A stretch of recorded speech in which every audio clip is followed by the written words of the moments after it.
जय श्री राम। कल हम लोग चर्चा कर रहे थे कि प्रभु श्री राम जी का तमसा नदी के किनारे पर पहुंचना।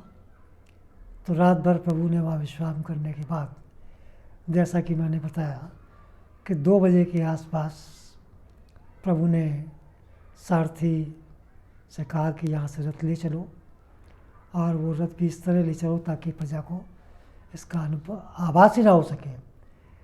तो बस फिर क्या था, रथ वहाँ से चला और चलने के बाद सीधा श्रृंगबेरपुर प्रभु पहुँच गए। श्रृंगबेरपुर वो जगह है जहाँ गंगा नदी का किनारा है। वहाँ पहुँच कर के चूँकि साय का समय हो गया, तो लक्ष्मण जी ने प्रभु के लिए पत्ते की एक शैया बनाई, जिसके ऊपर बहुत ही कोमल पत्ते बिछाए ताकि उनको पत्तों की डंडियाँ या कांटे चुभे ना, और वो आराम से उसमें आराम कर सके।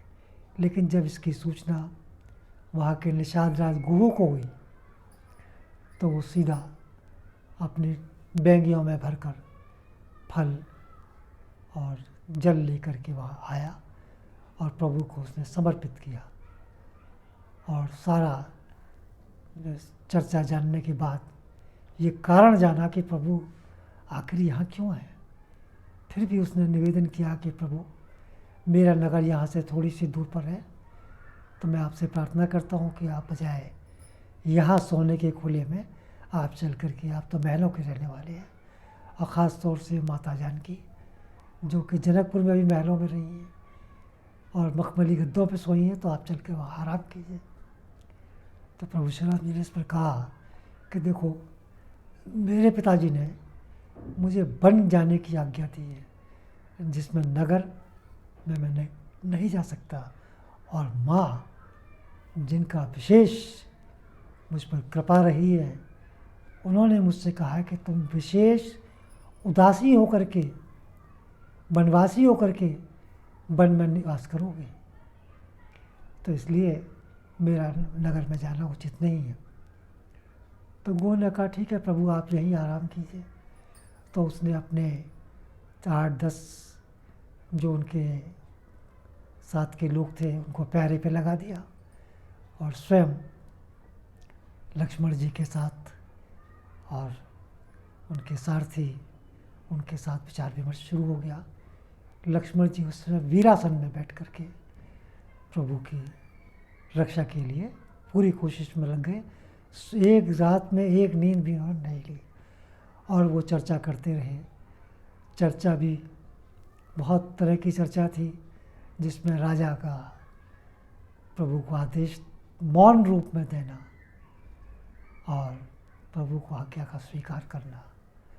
तो इस तरह की चर्चा लक्ष्मण जी करते रहे, और सुमंत जी कहने लगे कि देखो लक्ष्मण, मुझसे चलते समय महाराज ने कहा है कि जैसे भी हो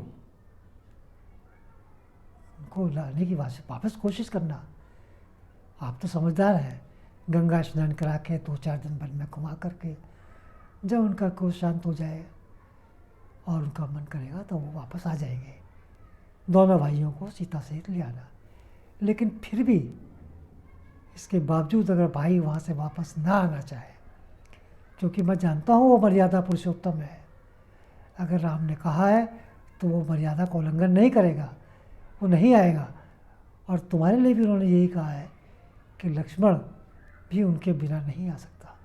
तो ऐसी परिस्थिति में जानकी को समझाना, उनको कभी भय दिखाना, कभी हमारी तरफ से प्रीति दिखाना कि जंगल में जानवर हैं, बड़ा भयंकर रात होती है और यहाँ तुम्हारा रहना मुश्किल है, क्योंकि 14 बरस का समय है, हर तरह का मौसम तुमको झेलना पड़ेगा। तो इसलिए महाराज ने कहा कि तुम वापस आ जाओ, तुम्हें तो उन्होंने वनवास दिया ही नहीं है। तो इस तरह की चर्चा होती रही, और थोड़ी देर तो प्रभु श्री राम जी ने भी दोनों को गंगा जी के महत्व के बारे में बताया। ये गंगा पतित पावनी है, इसके दर्शन से ही लोगों के पाप धुल जाते हैं। इस तरह की चर्चा करते हुए राम जी को धीरे धीरे नींद आने लगी, और लक्ष्मण जी उनके चरण दबा रहे थे। और जब प्रभु जी आराम में चले गए, तब लक्ष्मण वीरासन में सचेत होकर के बैठ गए। इस प्रकार जब सवेरा हुआ, सवेरा होने के बाद प्रभु ने शौच वौच करके जैसे ही वो अपने काम से नित काम से फ्री हुए, तब लक्ष्मण जी से उन्होंने कहा जाओ कि बड़का दूध मंगा लो ताकि हम जटा संवार लें, क्योंकि हम माँ का आदेश है कि तपस्वी भेष में ही हमको रहना है। तो ये एक बड़ा मार्मिक समय था। बड़का दूध मंगाया गया, जटाओं से श्रृंगार किया गया और प्रभु ने आगे की यात्रा की तैयारी की। लेकिन इसी बीच में निषाद ने कहा कि प्रभु मेरे गांव वाले आपके दर्शन करना चाहते हैं। प्रभु ने कहा ठीक है। तो इस प्रकार उसने अपने गांव के सब लोगों को निमंत्रण देकर कि आज होने वाली राजा राम, जो तीनों लोगों के स्वामी भी हैं, वो हमारे वहाँ स्वयं आए हैं, चल के दर्शन करना चाहिए। सब लोग वहाँ पर आए, सब ने दर्शन किए और भेंट पूजा दी और प्रभु को कंद मूल फल भेंट किए। इसके बाद प्रभु ने वहाँ से जब चलने की बात आगे रखी तो गुरु ने कहा कि भाई केवट को बुलाया जाए, नाव मंगाई जाए। केवट आया। केवट ने कहा कि देखिए प्रभु, मैं आपके मर्म को जानता हूँ, मैं जानूँ प्रभु मर्म तुम्हारा, बाकी तीनों लोकों में आपकी माया, आपके मर्म को कोई नहीं जानता है, लेकिन मैं जानता हूँ। मैंने सुना है कि आपने पत्थर को छू करके आपके चरणों की धूल से ही वो एक सुंदर नारी बन गई।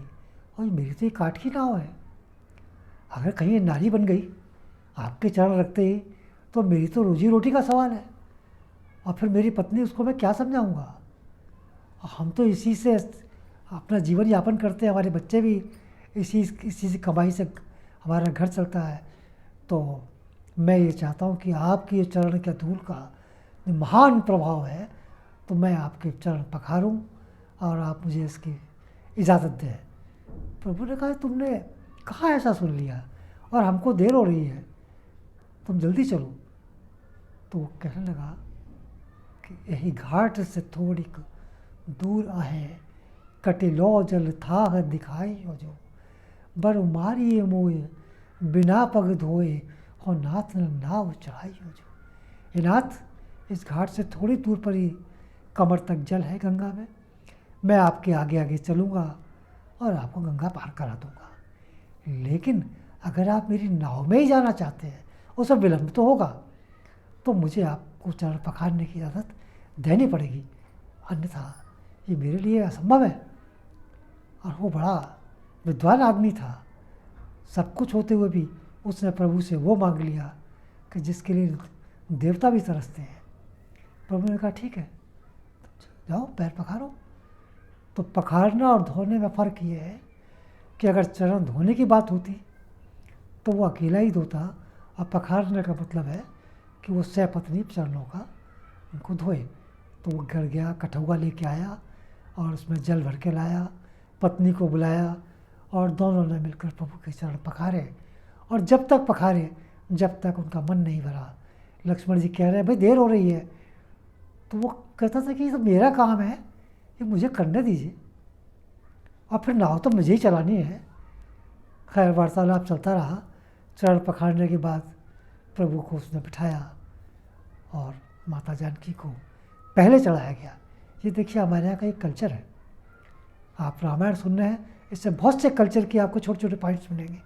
उसके बाद प्रभु स्वयं चढ़े, फिर लक्ष्मण जी चढ़े और उसमें नाव वहाँ से चल दी। इसके साथ उन्होंने सुमंत जी को वहाँ से विदा कर दिया कि तुम जाओ। और वहाँ से जब नाव चली तो वो नाविक सोच रहा है कि देखो, भवसागर को पार कराने वाले तीनों लोगों के स्वामी आज मेरे ऊपर डिपेंड है, मैं उनको इस छोटी सी नदिया को पार करा रहा हूँ। तो ये मेरे लिए बड़े सौभाग्य की बात है, और ये प्रभु की मुझ पर असीम कृपा नहीं है तो क्या है। बड़ा खुश था। तो करते करते वो गा रहा है कि नैया गंगा मैया ज़रा धीरे बहो, और वो कभी नाव को दाएं घुमाता था, कहीं बाएं घुमाता था। तो प्रभु कहते थे भाई देर क्यों कर रहे हो? तो वो कहता था महाराज आप भी तो भवसागर पार कराने में बहुत समय लग जाता है, हम 84 लाख योनियों में भटकते रहते हैं, और आज तो मुझे एक अवसर मिला है, आपके साथ रहने का, सानिध्य पाने प्राप्त करने का, तो आज मुझे अपनी कर लेने दीजिए। खैर नदी पार हुई। पार होने के बाद जब नाव से उतरे तो प्रभु ने उसकी ओर निहारा, तो वो बड़ा खुश था, उसे दंडवत प्रणाम किया।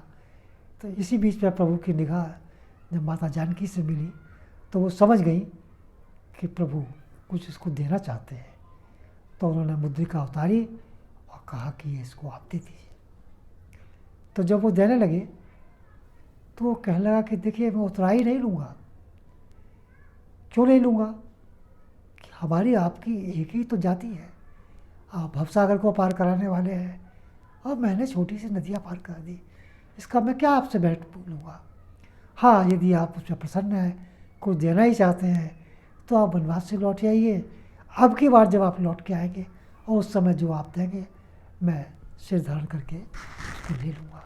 ये उसकी देखिए चालाकी कही है, या उसकी इंटेलिजेंस कही है कि उसने ये पक्का कर लिया कि प्रभु वापस आएंगे तो एक बार मेरे दर्शन का मौका फिर मिलेगा। तो ये हमारे केवट की चर्चा थी। और जब उसके पार हुए तो केवट ने कहा कि महाराज, मैं चूँकि वन को जानता हूँ, यहाँ के रास्ते जानता हूँ, तो यदि आप इजाज़त दें तो मैं आपके साथ कुछ समय चल करके आपकी कुटिया बना दूँगा, क्योंकि मैं पर्ण कुटी बनाने में भी एक्सपर्ट हूँ और मुझे कम समय लगेगा। जहाँ आपका निवास आप चाहेंगे मन में, ये कार्य मैं आपके लिए कर दूँगा, मुझे इसकी आप इजाज़त दे दीजिए। तो प्रभु श्री राम ने हंसकर कहा और मन में विचार भी किया, अरे ये मेरा भक्त है, थोड़ा समय और चाहता है, चलो कोई बात नहीं। प्रभु ने उसको इजाज़त दे दी और इसके बाद वो वहाँ से आगे चल दिए और चलने के बाद वो त्रिवेणी में पहुँचे हैं। तो जब त्रिवेणी में पहुँचे हैं तो वहाँ स्नान किया है और आगे की कथा मैं आपसे आगे करूँगा। आज की कथा के लिए इतना ही काफ़ी है। आपको बहुत बहुत धन्यवाद। इसके साथ साथ मैं आपसे एक निवेदन ये करना चाहूँगा कि जो इसके आखिर में आपके बाईं ओर एक छोटा सा गोल निशान आपको मिलेगा, उसको जब आप दबाएंगे तो वो एक सब्सक्राइब करने का बेस्ट तरीका है, जिससे कि अधिक से अधिक लोग लाभ उठा सकें। ये राम कथा है, ये रामायण है, इसको तो हिंदुस्तान में लोग तरसते हैं। हिंदुस्तान छोड़िए, अब तो विश्व में इसका नाम हो रहा है। आपको जानकर ताज्जुब होगा कि मुझ जैसे अदने आदमी की इस कथा को सुनने वाले आज यूएस में कहीं बहुत ज़्यादा लोग हैं। इसलिए आप ये ना सोचिए कि ये क्या गा रहा है, क्या सुना रहा है, ऐसा उनको पता है, आपको पता है। लेकिन यही कथा एक ऐसी है जो एक बार बार इसमें गोते लगाते रहेंगे तो समझिए कि आप भवसागर से आसानी से पार हो जाएंगे। इसी के साथ आपका बहुत बहुत धन्यवाद।